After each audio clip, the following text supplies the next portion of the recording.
Right. కార్యక్రమం నిర్వాహకులైనటువంటి సోదరులు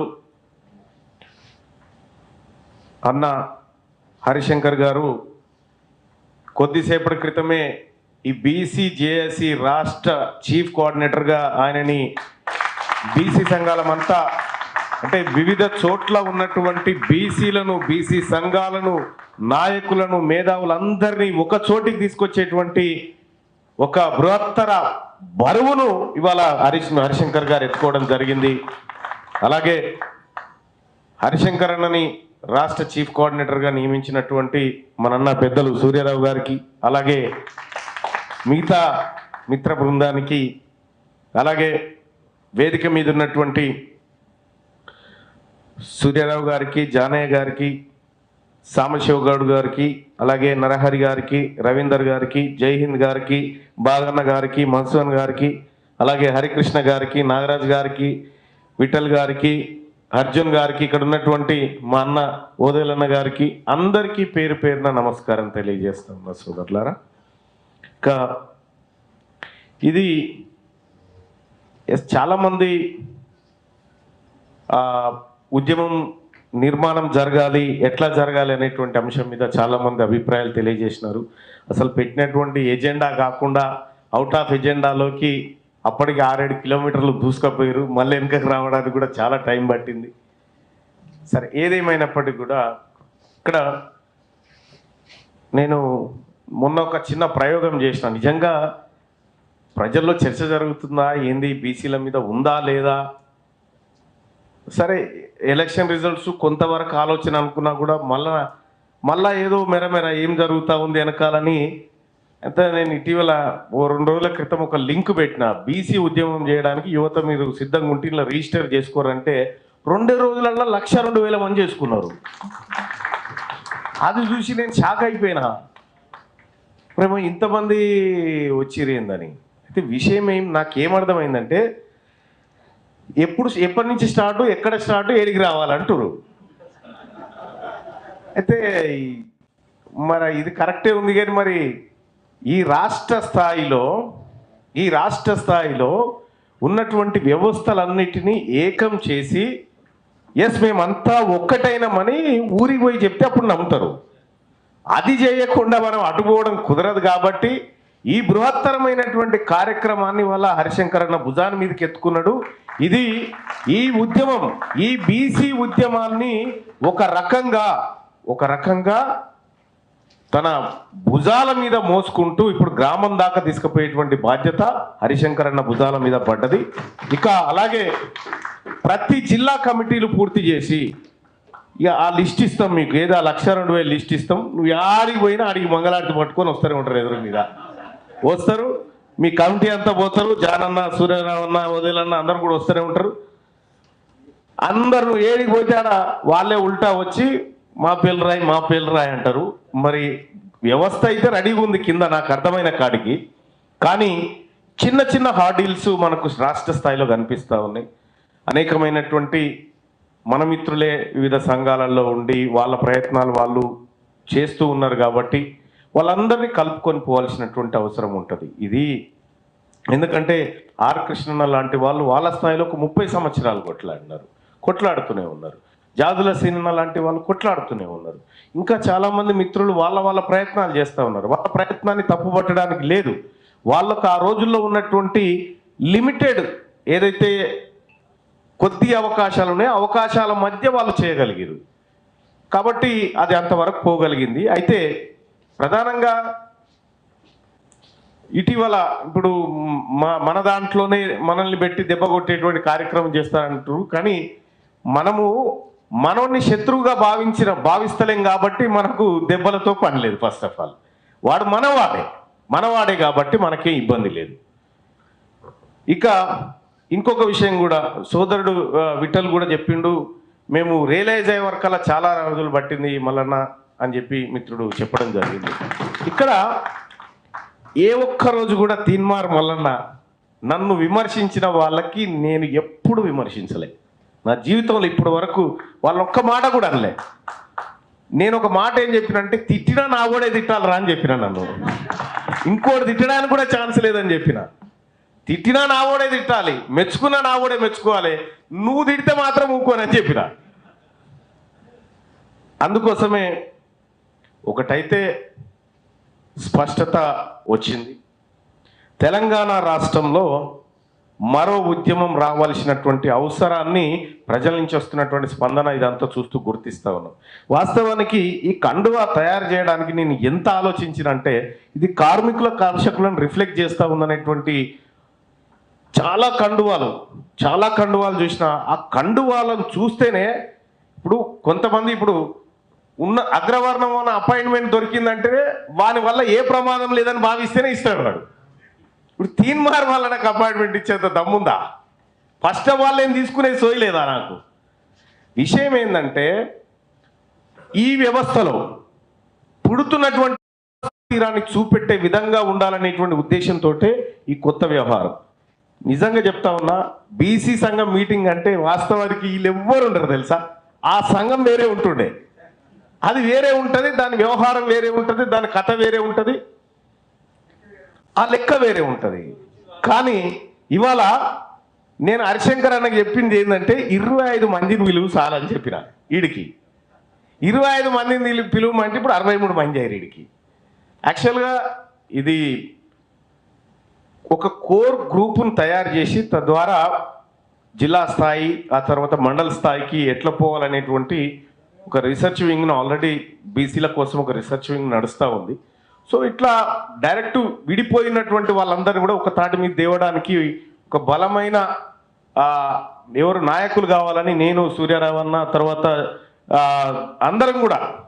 అందరం ఆలోచన చేస్తూ ఒక మంచి నాయకుడు కావాలనుకున్నప్పుడు వాస్తవానికి కూడా హరిశంకర్ అన్న పేరు మాకు తారసపడ్డది. ఎందుకంటే ఆయన చూడని ఉద్యమం లేదు, అన్ని వర్గాలతో మాట్లాడి ప్లస్ ఈ ప్రజల పట్ల ప్రేమ ఉన్నటువంటి వ్యక్తి. కాబట్టి మేమందరం అనుకుంటే ఖచ్చితంగా మనం హరిశంకర్ అన్న ఈ ఉద్యమంలోకి మనం ఖచ్చితంగా తీసుకురావాలనే ఆయన సేవలు చాలా ఇంపార్టెంట్ అనేటువంటి చెప్పినప్పుడు నేను కూడా సంతోషపడ్డా. ఇవాళ స్వయంగా సూర్యారావు అన్న గారే ప్రకటించి మనందరి చేత ఆమోదింపజేసినటువంటి శుభ సందర్భాన హరిశంకర్ అన్నకు శుభాకాంక్షలు తెలియజేస్తూ ఇక పని భారం ఎక్కువైంది, మరి రియాలిటీ నుంచి పని భారం ఎక్కువైంది.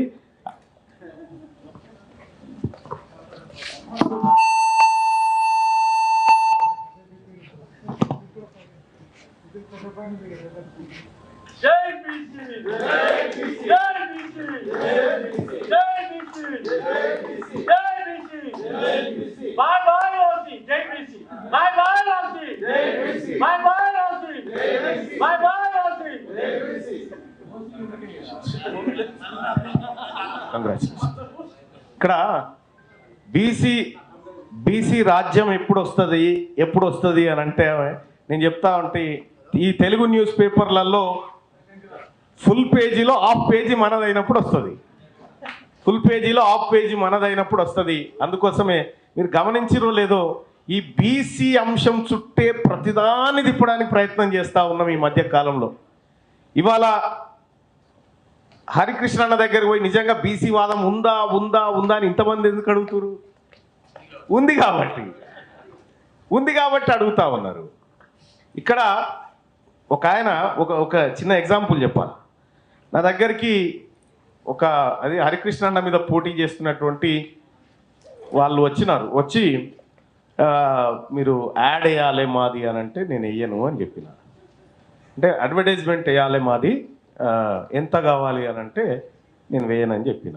ఎందుకు వేయరంటే నా వాడు నిలబడ్డాడు అక్కడ, అతనికి ద్రోహం చేసినట్టు అవుతుంది, నాకు నీ పైసలు వద్దు, నీ యాడ్ వద్దు, నువ్వు ఇంకోసారి రావద్దు, ఐఎమ్ నాట్ ఇంట్రెస్టెడ్ అని పెట్టిన మెసేజ్. నిజంగా నేను ఇంకో కార్యక్రమం చేయాలంటే నా ఆలోచన విధానం ఇట్లుండదు.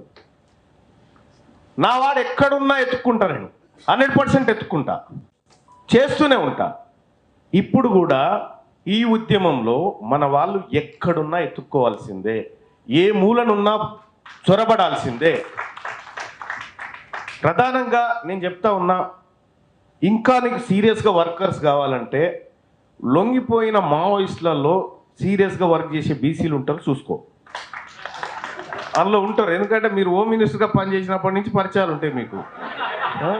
ఎవరు అక్కడ అప్పుడు దేవేందర్ గౌడ్ గారు హోమ్ మినిస్టర్గా ఉన్నప్పుడు దళాలు లొంగ తీసిరుగా, అందులో ఉంటుంది చూడు. ఎందుకంటే వాళ్ళని ఫుల్ టైమర్స్, వాళ్ళు కమిట్మెంట్తో ఉంటారు, ఫుల్ టైమర్స్ ఉంటారు. రెండో విషయం ఏంటంటే ప్రతి జిల్లాకు సంబంధించి పొలిటికల్ ఆశ, మన వాళ్ళకు ఆశ లేకపోవడం దుర్మార్గం. ఆశ ఉండాలి. ఆశ లేకపోతే ఎట్లా సాధ్యమవుతుంది? ఆశ ఉంటేనే కదా.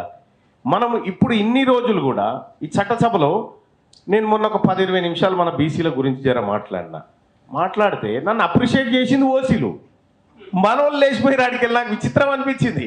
జీవన్ రెడ్డి గారు లేచి మీ జాతుల గురించి ఇంత గొప్పగా ఎప్పుడు మాట్లాడలే, నేను చూడలే ఎప్పుడు కూడా. ఆయన, జూపల్లి కృష్ణారావు, కవిత గారు అందరు అప్రిషియేట్ చేస్తూ ఉంటే మనోళ్ళు లేచి వెళ్ళిపోయినారు. అంతేందుకు పొన్నం ప్రభాకర్ గారని మాట్లాడుతుంటే వెళ్ళిపోయినాడు. అంటే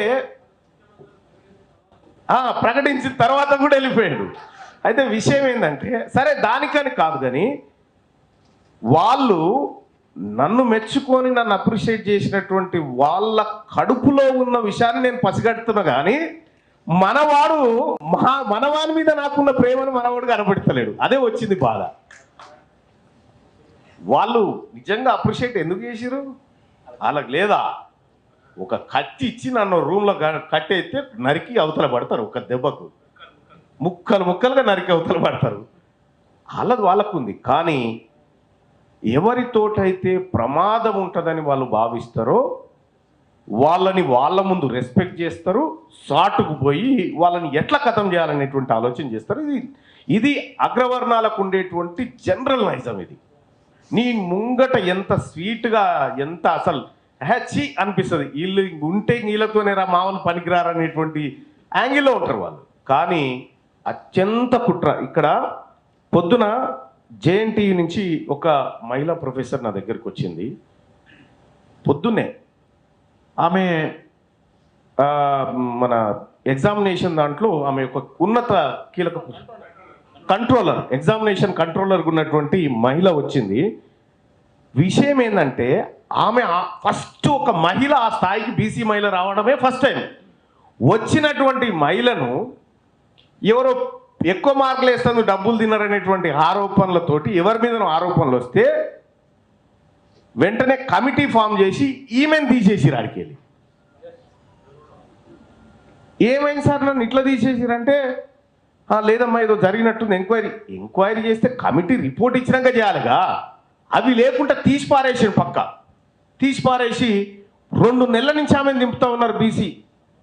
నేను ఇలా బీసీకి ఫోన్ చేసి మంచి రిక్వెస్ట్గా మీరు చేయాల్సిందే, లేకపోతే అంటే ఆమె సార్ పంపించండి సార్ చేసేస్తామని. పోయిన తర్వాత నాకు కూడా పొలిటికల్ ఇన్ఫ్లుయెన్స్ ఉందని చెప్పిండట ఆయన. నా ఇన్ఫ్లుయెన్స్ ఎట్లుంటుందో రేపు ఆడికి పోయి చూపిస్తా. కానీ అయితే విషయం ఏంటంటే ఒక బీసీ ఓడు గా స్థాయికి వస్తేనే ఓర్చుకోక ఎంత పెద్ద కుట్రలు చేస్తున్నారో చూడండి. అనేకం ఇంకొక సోదరు తహసీల్దారు, ఓ సంచార జాతి తహసీల్దార్ అయితే ఓర్చుకోలే. ఓ రెడ్డి ఆయన డిప్యూటీ తహసీల్దార్ ఉండి ఏసీబీకి పట్టించింది నేను ఆయన కింద పనిచేయాలని. ఇంత కుట్రలు కుతంత్రాలతోని మీరు ఉంటారు, మీ జాతులుంటే. ఇక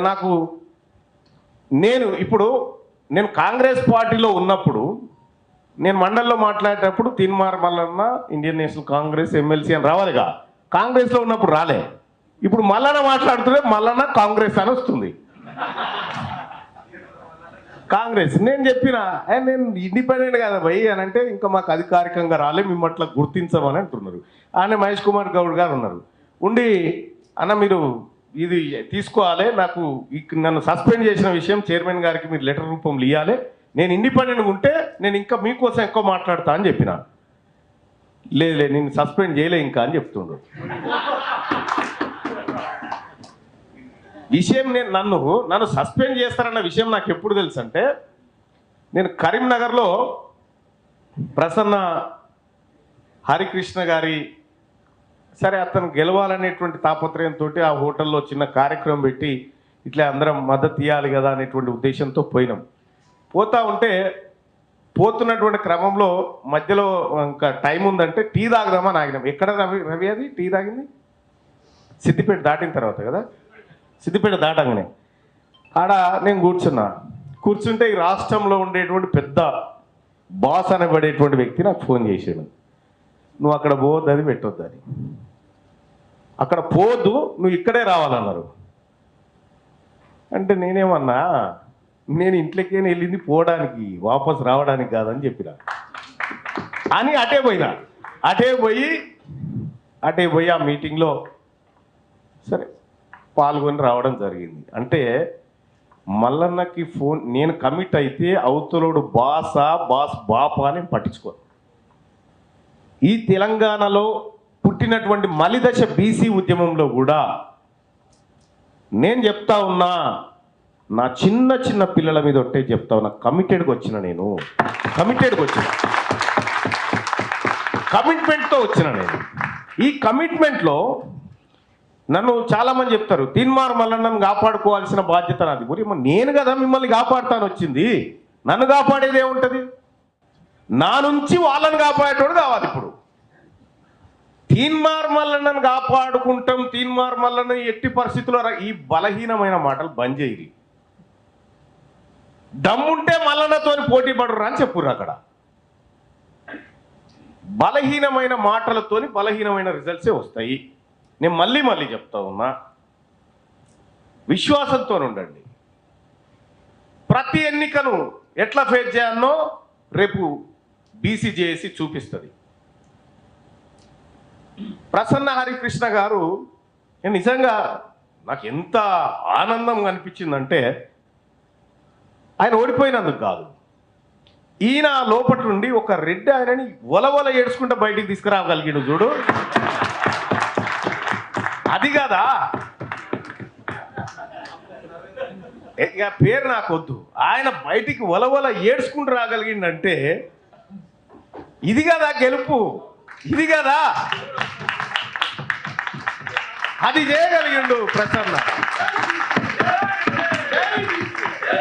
కానీ నేను కూడా ఒక సుదీర్ఘమైనటువంటి లక్ష్యంతో ఆడికి పోయి మాట్లాడాలి నేను నా వర్గాల గురించి అనేది బాగా ఉంది. నేను ఎంత టీవీల ముంగట మాట్లాడినా వేస్ట్, నేను ఆడ మాట్లాడితేనే అది రికార్డులోకి ఎక్కుతుంది అనేటువంటి ఉద్దేశంతో రకరకాల ప్రయత్నాలు చేసిన. 2021లో పట్టభద్రుల ఎమ్మెల్సీకి పోటీ చేస్తున్నటువంటి టైంలో సరే అప్పుడున్నటువంటి పరిస్థితుల్లో కోదండరామ్ గారికి పైసలు ఇచ్చింది పల్లరాజేశ్వరరెడ్డి ఆ రోజు. ఆ తర్వాత ఇంకెవరో పోటీ చేసినా మన మీద, వీళ్ళందరికీ స్పాన్సర్ చేసి ఓట్లు స్ప్లిట్ కావడానికి ప్రయత్నం చేసిరు అన్నట్టు. ఇక ఇక్కడనేమో ఈయన నాగేశ్వరరావు గారిని, వీళ్ళిద్దరూ కేసీఆర్ను కలిసింది నాకు ఇరక. మళ్ళా నేను ఆ రోజే బయట పెట్టినది, ఇగో పలానా రోజు పోయి వీళ్ళు కేసీఆర్ను కలిసిరంటే నాగేశ్వర గారు నాకు ఫోన్ చేసి, నేను పోయిందా వ్యవసాయ బిల్లుల మీద అభిప్రాయం అడిగిండు, అది చెప్తానికి పోయినాడు. ఈయన పొలిటికల్ సైన్స్ ప్రొఫెసర్.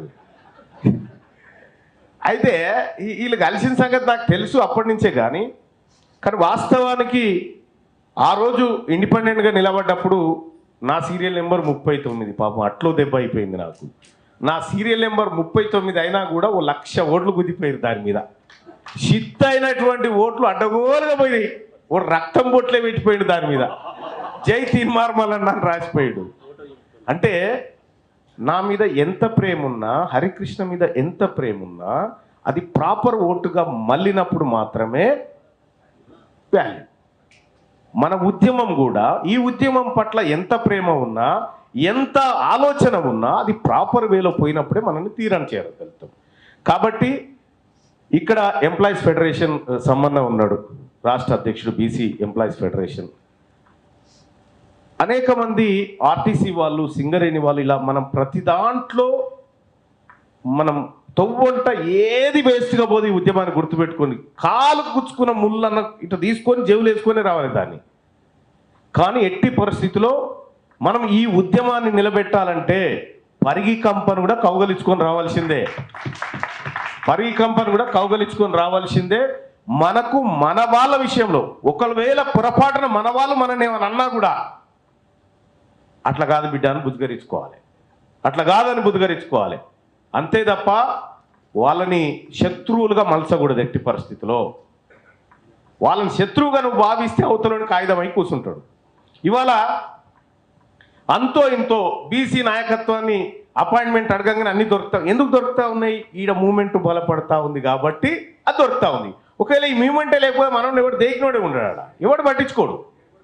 గేటు కూడా దాటనేరు, ఎవరిని దాటనేరు. కాబట్టి నేను చేసేటువంటి రిక్వెస్ట్ ఏంటంటే హరిశంకర్ అన్నకి, అన్న నీకు ప్రతిరోజు టార్గెట్ ఉండాలి వర్క్కి. ప్రతిరోజు ఇవాళ ఎంత వర్క్ చేసినా ఏం చేయగలిగినటువంటి టార్గెట్. ఇప్పుడు నువ్వు ఎట్లాగో చీఫ్ కోఆర్డినేటర్ అయినావు కాబట్టి జిల్లా కోఆర్డినేటర్లను పెట్టి, జిల్లా ద్వారా మండల కోఆర్డినేటర్లను పెట్టి ఈ రిక్రూట్మెంట్ వ్యవస్థ ఇదంతా నిర్మాణం జరగాలి.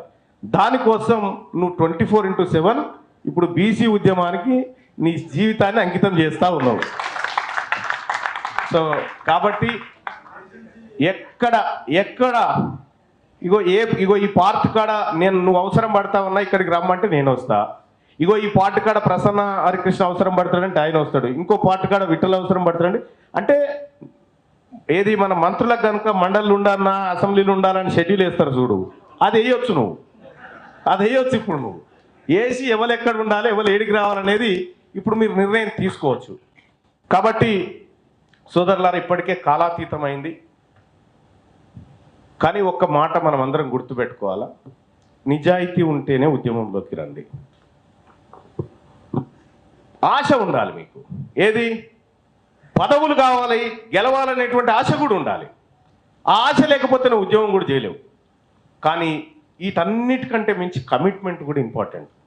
టైం ఉండాలి, టైం ఇవ్వాలి ఉద్యమానికి. కమిట్మెంట్ అనేది చాలా ఇంపార్టెంట్. కాబట్టి సో మిత్రులారా, ఇక్కడికి విచ్చేసినటువంటి అందరికీ పేరు పేరున ధన్యవాదాలు తెలియజేస్తూ, ఇక దీనికి సంబంధించి ఒక కోర్ కమిటీ మీటింగ్ అతి త్వరలోనే ప్లాన్ చేస్తూ ఉన్నాం. దాంట్లో మిత్రులకు అందరికీ ఆహ్వానాలు వస్తాయి. అక్కడ కెమెరాలు ఉండవు, ఏముండవు. ఓసారి ఏమైంది, ఎందుకంటే మన మీడియా ఎట్లాగో మనది లేదు కదా, మీడియా మనది లేదు. ఒకసారి వీళ్ళు ఎవడు వస్తలేడని చెప్పి వట్టిగానే ఓ తన మీటింగ్ పెట్టి మీడియాకు నో ఎంట్రీ అని పెట్టినా. అప్పుడు అందరు వచ్చారు, మీడియాకు నో ఎంట్రీ అంటే అందరు వచ్చిరా. అలా తెలంగాణ జాతిపిత జయశంకర్ సార్ 100% కరెక్టు. ఇదే, ఇంతకు మించింది లేదుగా. బీసీజేఏసీ వరంగల్ సభలో ప్రకటించింది ఇది. తెలంగాణ జాతిపిత జయశంకర్ సారే. మనం జయశంకర్ సార్ బొమ్మతోటే పోతాము. ఎందుకంటే ఆయన జీవితం మామూలు జీవితం కాదు. కాబట్టి ఆ మహనీయులందరినీ తీసుకోవాలా. ఈ వర్గాల నుంచి ఎవరెవరైతే త్యాగాలు జరిగినాయో, బెల్లి లలిత, మారోజు వీరన్న, ఆ తర్వాత ఈ జడ్చర్ల ఎర్ర సత్యం అన్న, అటు అరుగుల రాజారాం, ఎవరెవరు ఉన్నారో మన జాతుల కోసం పనిచేసిన వాళ్ళని వాళ్ళ హిస్టరీ బయటికి తీసుకురా.